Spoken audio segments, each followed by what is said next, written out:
ফেসবুকে আলাপ, শুরু হয় কথাবার্তা, সেই সম্পর্ক গড়ায় প্রেমে। প্রেমের টানে স্বামীর সংসার ছাড়লেন মুর্শিদাবাদের এক বধূ। ছাড়া আমার খুব কষ্ট আছে মা, তুমি তাড়াতাড়ি ফিরে এসো আমাদের কাছে।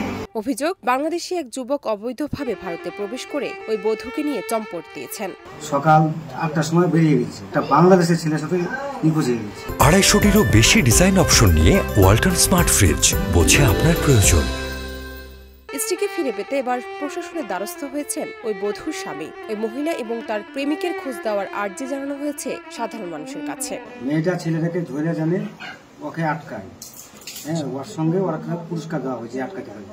জানা গেছে, মুর্শিদাবাদের সীমান্ত লাগোয়া লালগোলা থানা এলাকার এক বধূর ঘর ছাড়ার ঘটনাকে কেন্দ্র করে শোরগোল পড়েছে। ওই বধূর পরিবারের অভিযোগ, বাংলাদেশ থেকে অবৈধভাবে কাঁটাতার পেরিয়ে এসেছিলেন নবাবগঞ্জের বাসিন্দা সাগর শেখ। চেন্নাইয়ে কাজ করতেন। সেখানকার এক সহকর্মীর মাধ্যমে মুর্শিদাবাদ জেলার লালগোলা এলাকার এক গ্রামের বধূর সঙ্গে আলাপ হয় তার।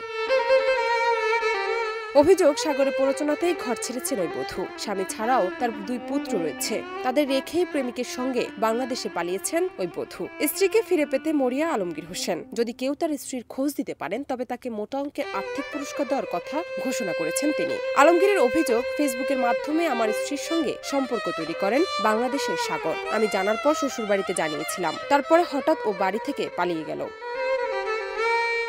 তিনি আরো বলেন, ওদের যে খুঁজে দিতে পারবেন তাকে 1 লক্ষ টাকা পুরস্কার দেব। লালবাগ মহকুমা পুলিশ আধিকারিক সপ্তর্ষি ভট্টাচার্য ওই ঘটনার প্রসঙ্গে মিডিয়াকে বলেন, খোঁজ নিয়ে দেখেছি, এ ধরনের অভিযোগ পেলে নিশ্চিতভাবেই তদন্ত করে দেখা হবে। ডেস্ক রিপোর্ট, দেশ রূপান্তর।